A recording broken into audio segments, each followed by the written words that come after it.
Hello and welcome to the Dental Chair. I am your host, Marguerite Morgan. I am the founder and director of Irish Dental Jobs. With almost 25 years recruitment experience in the legal and dental arena, I tend to do things very differently, and I wanted to showcase how we establish and maintain relationships to form connections and to match the right people to dental practices nationwide. Over the next few episodes, we will touch on some key insights from our recently launched salary guide. And to discuss these insights with me, to my right is my right-hand woman, Margaret Kierans. Margaret has been working with me for the last 6 years. She is the marketing manager at Irish Dental Jobs, and she is the master behind the research on our dental insights and trends. So Margaret, what key insight have you got for us today? Today, we will be clarifying the salary distinctions between a qualified and a non-qualified dental nurse. This is actually one question I hear you talk about quite frequently with dental nurses on the phone. And they always ask, now I'm qualified, what's the difference in my salary? And I often hear you say, they're like, it's not, I know it's something you don't want to hear, and I know it's awful to say, but there actually is none. Why is there no difference there? Well, in 15 years, since I've been providing dental nurses to the profession, no, there doesn't seem to be any official classification between non-qualified or qualified dental nurses when it comes to their salaries. And, there are a lot of times where non-qualified dental nurses can demonstrate competencies and abilities that may rival or surpass those of their qualified counterparts. So therefore, most employers tend to base a salary on someone's demonstrated skill sets and their experience rather than solely on their formal qualification. And how do we change that difference? That would be challenging, but what we have, my vision, to be one central domain for the private sector when it comes to salaries, I believe, could be a start. When it comes to salaries, what kind of bothers me, or what we would come up against all of the time is that, for example, my head nurse for our dedicated temp team, she would have over 2 decades. She'll get upset if I say a bit more, but she has a wealth of dental nursing experience for both specialist and general practices. And on a daily basis, I would have, I'd receive CVs maybe of only 2 or 3 years experience, qualified, non-qualified, and their salary expectations would be similar to a dental nurse who's over 20, 30 years experience. So there is absolutely a discrepancy there. So that will be a challenge, but I do believe, maybe, my vision and having that one place to go to is a starting point. And then, we just take it from there. Wow. That is some vision. She is from Dunall, small village, big dreams. You better believe it. To hear more about Marguerite's vision, if you haven't already done so, you can order our salary guide and Empowered by Trends Insights at irishdentaljobs.ie/salary guide. And now, joining me from the Dental Chair this week is a very special guest, Nadine Bishop. Hello. Hello. Hi. What we'll be talking about today is why first impressions matter and building trust from day one. Nadine, I've always trusted you, so the stage is yours. Thank you. This is so difficult. I actually didn't realise you're this doing a great was going job. to be so difficult. So look, I'm more than happy to take a step back. Yeah, well, first of all, it's great to see you again. Thank you. Right, so let's start from the beginning. A very good place to start. Yeah. Yeah, the first point of contact was when you phoned me in Blackrock Clinic. Yeah.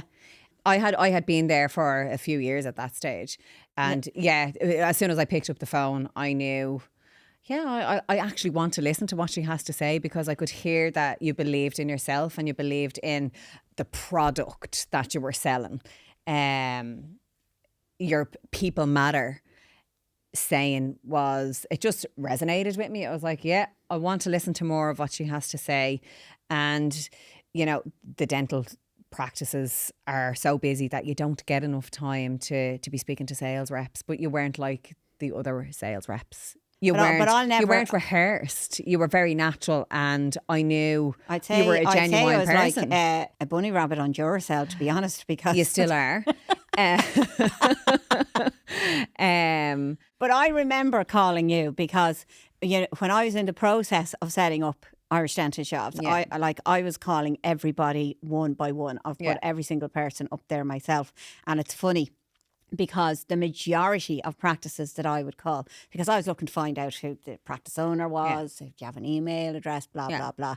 And within 5 minutes of putting down the phone, almost every practice would call me afterwards and say, "You've just called us. You've been looking for a lot of information. Why?" Like, they were Yeah. really cagey. But I'll never forget ringing you because you were so interested in what I had to say. You thought it was a great idea. You were so encouraging. I gave you time because you deserved the time.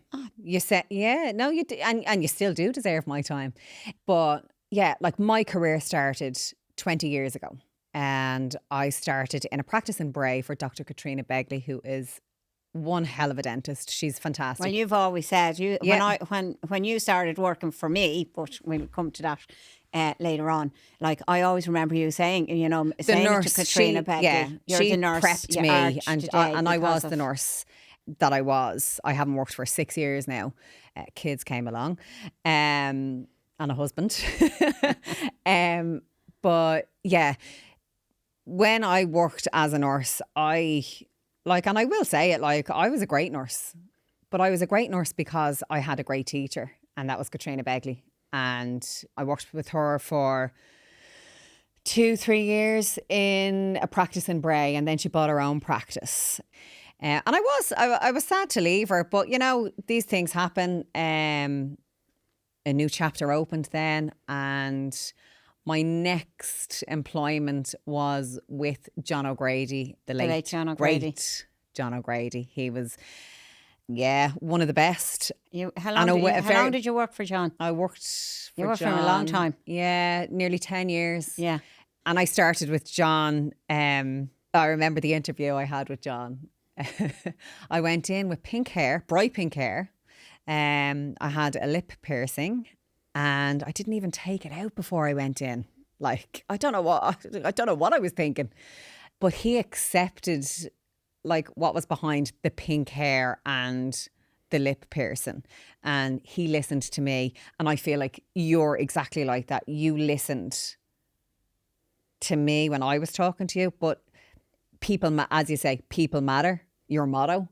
And I think John O'Grady had that trait as well. Well, obviously he did if he employed me with pink hair and a lip piercing. Now, he did say to me after the interview, is there any chance you could dye your hair and take the lip piercing out? Yeah, no problem. Did you? Of course I did, yeah. Yeah. I went from bright pink to brown. Back to my natural colour. Well, now I'm grey, but... so I started to work in Blackrock Clinic, and that was the start of a 10-year working relationship with the amazing John O'Grady. I was practice manager there for that time, and the experience I got there was fantastic. We worked with Professor David Harris, and we worked really closely with him, and the experience that I got working, I loved going to work every day, and I had the full reins, when I walked in, it was my practice and they were my patients, and I know they were John's patients as well. But for me, the patient is the priority. And yeah, I got great satisfaction knowing that, if I had a nervous patient coming in, that they walked out and they weren't traumatised and they wanted, well, not that they wanted to come back, but they were happy enough to come back into the practice. Yeah. But I think you are a great dental nurse. We were talking till 2 or 3 a.m. this morning, and I asked you, did you miss working as a dental nurse? Because when you talk about it, you're so passionate about it. I was sitting across from you and you're using all this dental terminology, as if I know, like at the end of the day, I'm not a dental nurse or a dentist. I know. And you're talking about it and you're going, you know what I mean? And I'm like, yeah. Pretending. You did a good job of it. But when I worked with Katrina, going back to Katrina Begley, it was all about furthering education. And you have to continuously further yourself when you're a dental nurse. And I remember when after I had qualified as a dental nurse, Carmen Sheridan was head of the dental hospital. Yeah. Head of the nursing section of the dental hospital. And dental radiography was in its first year, and Carmen phoned me. And she said, Nadine, is there any chance, would you be interested in doing this course? There's only 10 places. I think there was only 10 places. There could have been 8. Don't quote me. But there was a very limited number of spaces on this course for the dental radiography course. And she said, look, I want to have, good results as well. Would you be interested to come in and do that? So I qualified in dental radiography, and with Katrina, we would fly over and back to London, and we studied endodontic microsurgery together, which was fascinating. And it's constantly having your fingers in a few pies. But did you like endo? Yeah, I loved it. I loved it because when I started because I understood it. Well, when I started off, right, I hadn't a clue about dental terminology, but I quickly learned about endo because the majority of nurses, if I mentioned endo to them, they'd say they'd rather die. No, I loved it. I loved it because I understood it and I knew what I was doing. And I think once you understand what you're doing, it's a lot more rewarding.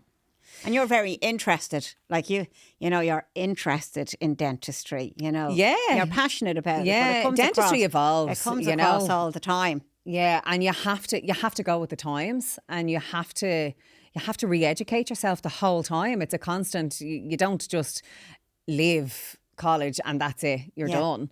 So I obviously worked going back to John O'Grady then, fast forward, from dental radiography and endodontic microsurgery. And then the day you called, I was in Blackrock Clinic working for John O'Grady. And things had changed, or is it? And no, I was listening to what you had to say. This was a new thing. When I first rang you. Yeah. This was a new thing. I'd never heard of a temp dental nurse. This is amazing, because there was only myself and another nurse, my cousin, Stacey, working in the practice. So if she wasn't well, I was on my own. So I had to, answer the phone, in and out of the surgery, have all the instruments done myself, treat patients myself. Obviously, I'm not treating the patients, John is treating the patients, but it was done on my own. Whereas when I heard, I could actually have someone, if Stacey wasn't well, or if I wasn't well, Stacey would have help. This is great, So it was like music to my ears when you phoned and said that there was a solution to this. And that was it, really. That was the start of our relationship. Yeah. You were my client for a couple of years. Yeah. And then unfortunately John became unwell and had to finish practicing. I remember you calling me, actually you came down and met with me, and because you've been working with him for so long, because you're only working, it's not an intense relationship, but it's just the two of you for 10 years. You thought, you really thought you'd never dental nurse again. Never. Sorry. I was so close to John. And when he was diagnosed, when he became unwell, it really affected me. And this is the effect. And the relationship that you have with a nurse and a dentist is so close. But you were, you were devastated. And we were just talking about it last night. And such a close relationship. But again, he was a great employer, and he from what I've learned about you, he treated everybody on the same, everybody was on the same level. There was no hierarchy or anything like that. No, he was lovely. He was amazing, and you did. The patients loved him. Oh my goodness, the patients. Anyway. But so you thought you weren't going to do dental nursing again. I offered, then at that stage you were down with me and you didn't know what to do, and I said, why don't you come and work for me? Yeah, but I didn't want, because I was so it affected me so much. I thought I couldn't do that again. I could not build up such a close working relationship. Our knees touched 5 days a week, you know, because we're sitting that close together, and he's in a patient's, he's looking, you know, treating a patient, and he doesn't have to take his eyes off because I'm his other two hands, like, you know, it was four-handed. It was,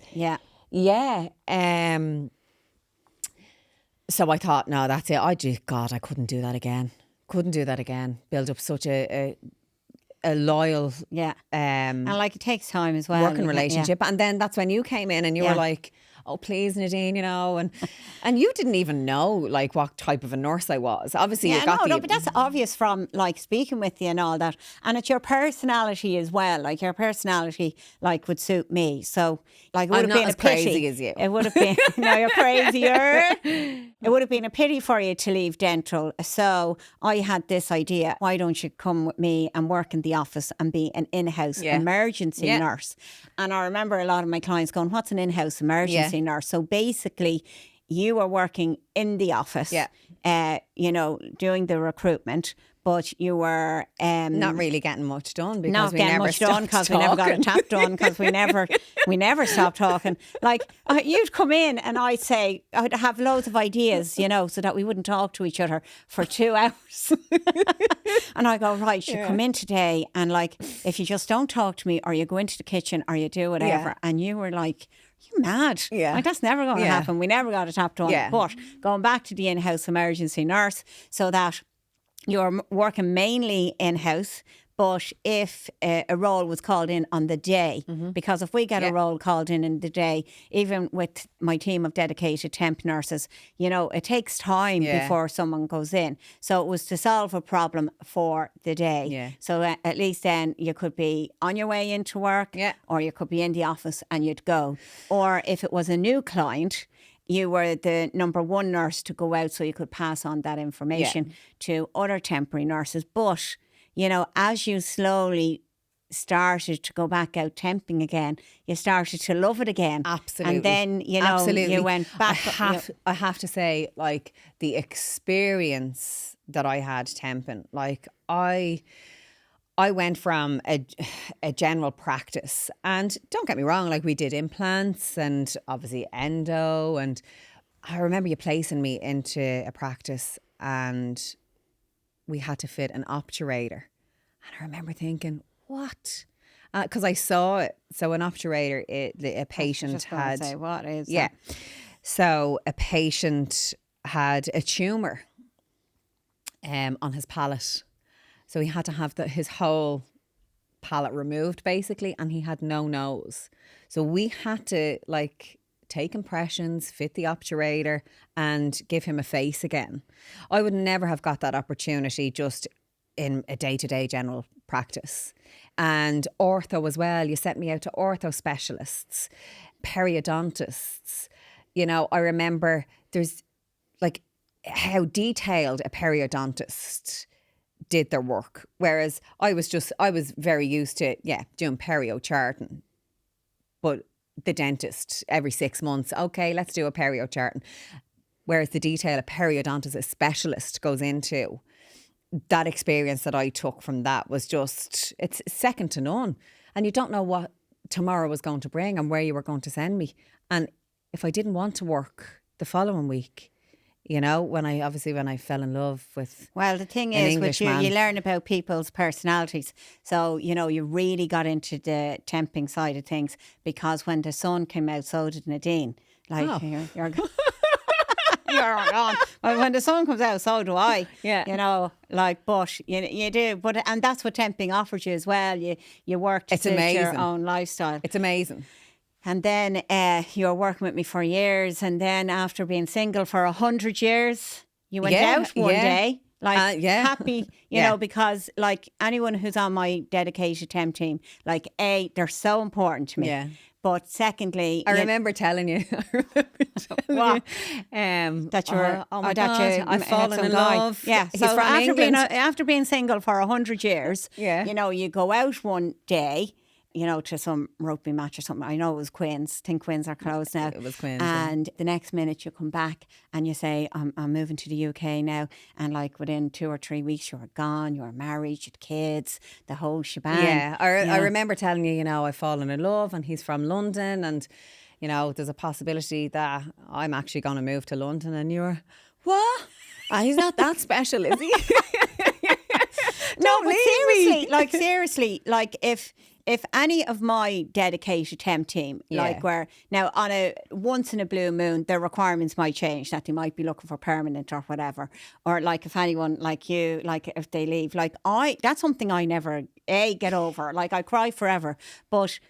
You know, you put I so talk much to into dental, finding a yeah, good but I nurse. talk to I talk to dental professionals all day, every day, and you know, you would think, you know, that every dental nurse you meet is suitable for the dedicated temp team, but you know, like it takes me 2.5 to 3 years, even though I talk to nurses all day, every day, to replace that nurse, because you're looking for a lot of skill sets, you know, and you know, need to be able to slot in to you need a to be practice. adaptable, reliable. 100%. Like reliable. I need to be working with people that if I ask them to go to the moon, that they get there on time, and that if it was like if the role was booked in 6 months time, that I don't have to worry about them, that I can rely on them. So it's a massive loss to the dedicated team. It's a massive loss to me, because anyone who works for me, they really, really are important to me. And that's something I just don't seem to ever get over. I cry forever. But so you fell in love and you went over to I went over to the your UK. wedding was cancelled a couple of times because and then COVID. I was at your wedding. I know. But I'm useless these days, you know. I was in bed, I think, about 9:30, 10.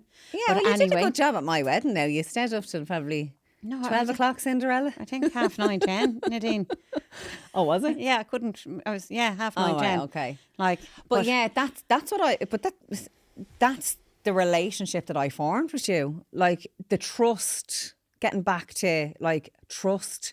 I would trust you with my life. Oh, no, and I would. thanks. And I remember you saying, you know, there'd be certain practices and you just have that about you. You know that she will fit in great here. She's not going to suit there. Like I don't, like I said it to Sarah Jane You have Dawn. a gift. I just kind of know, but I'm very, very honest. Like, you know, Margaret would be in the office with me going, you know, like, and even everyone I work with, like, if they're looking for a job, are you trying to sell me this job or trying to put it off? Yeah. Like, I have to be very, very honest.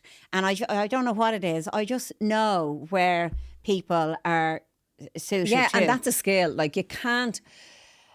But I do have to meet everybody. I do have to meet everybody face to face. Yeah. And I do travel around the country on a regular basis to do that. But I always know, like, and that's what stands behind me, that I get it right for the long term, not the short term, you know. But it's like, a lot of times I haven't even met the person and I know, like within 20 seconds of the phone call, I know I have what I'm looking for. But then I never go away. Like I stand by people. Yeah. And so do you. Well, that's 15 years ago now and I'm sitting beside you still. Yeah.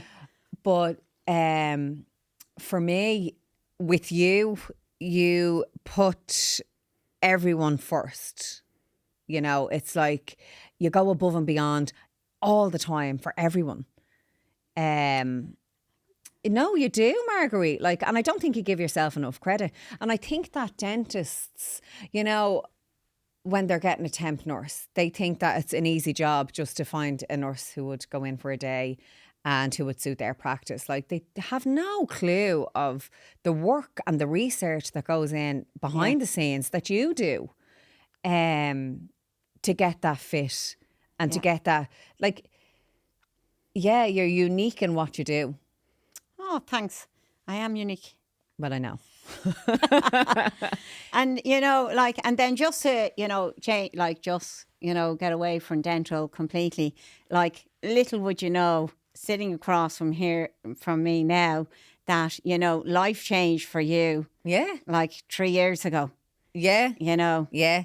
It was actually this day, the 6th of September, 3 years ago, that I went to the GP with a lump in my boob. Yeah, and I had a 4-month-old little boy at the time and I had a 3-year-old little boy at the time. Yeah, I pushed and pushed for answers and I was diagnosed with breast cancer, but I'm okay now. I'm fine. Thank God. Yeah, and even like through that, like when I look back at it, how traumatizing that was. Like I was putting one foot in front of the other. It was like scans and appointments and all of this jazz. You were there, like throughout like such special times. And when I had my children as well, I remember telling you I was pregnant on the first little boy that I had, and you're like, oh my goodness, Nadine, you were there for special times. Although like having cancer, breast cancer isn't a special time, but a significant time in my life. And I remember you sending me the text, and you know, I was like, oh my God. And you were there, and that's how much our relationship evolved. And that's like what we're like now. Like it's still, the trust is there, the loyalty is there, the kindness is there, the slagging is there as well. And like I hope like I treat everybody like you do. In the same manner, and you know, like I treat everybody that I work with, whether you're a client, whether you're a candidate, or whether you're a friend. I just treat everybody in the same manner, and I look out for people, you know. So that's why I believe like I tend to do things differently in recruitment, because I get so involved with people. But that's why I believe it works. Like it's a lot of hard work. It's a lot of hard work. And but it's because I'm interested in people and I'm interested in their lives.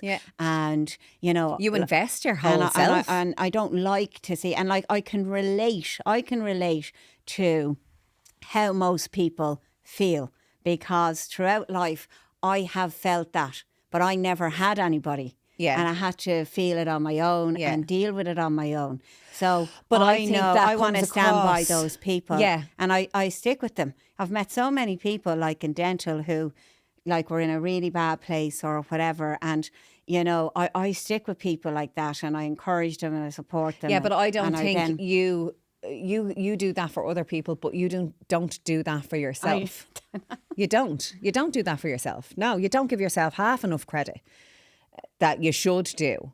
And self-belief, like, you know, for me, I find that, you know, it's, was that okay, Nadine? Do you think that's like when you know in your heart of hearts that yes, you made a right decision, but it's like the reassurance factor. And that's, you know, it's a vulnerability as well. You know, like you're only human. I can make big decisions, but you're right. Like I wouldn't, you know, I make the big decisions, no problem. Like it's the frilly stuff, you know, that I'd be like. But sometimes I think you put too much into a job role. You would spend hours on that, and different things suffer then, like your home life then, because you don't get that downtime at home because you put your everything into every position. Like I have like that work-life balance, and that's probably one of the reasons why it's so important that I try and find that work and life balance for most people I work with, particularly people with children, because, you know, I know how important it is. You know, it's important to go in and do a good day's work, but that you're in the right mindset for your children and when you go can home. switch off then. And I but you want to don't find switch that, but I off. don't find it for myself. But like when you're running a company as well, and, you know, like I say, I tend to do things, you know, differently in recruitment. I do things differently on a personal basis as well. Like I have my own children. I have my own house. I have my own business. I have my own dogs. You've worked so hard for that though. And like that's, you know, that's where it's hard to find the work-life balance, you know, but I'll get there someday. Well, I don't think you're doing a pretty, I think you're doing a great job of it. You're not doing it, you're not doing yourself enough. You're not giving yourself enough. Well, I'll have to work praise. on what's it called? Positivity. Oh, well, I have self-awareness. I have a lot of that. Well, I don't think you have that. Yeah, self-awareness. But Nadine, you know what? I think, right, you should be my co-host. Yeah. What do you think? Yeah? Yeah, no problem. Well, anything to keep you happy, Marguerite. Oh, thanks a million. Well, look, thank you so much for joining me today. It has been a pleasure. And, you know, I always say this is Marguerite Morgan from Irish Dental Jobs. But, you know, maybe the next time I'll be saying this is Marguerite and Nadine from Irish Dental Jobs. Okay. Okay. Thanks so much, Marguerite. Thank you for joining me on this week's episode of The Dental Chair. If anything resonated with you, if you have any queries on your job search, your recruitment needs, you can contact me directly at marguerite@irishdentaljobs.ie, or you can call 01 840 90 40 70. If you enjoyed listening to this episode, please like and share.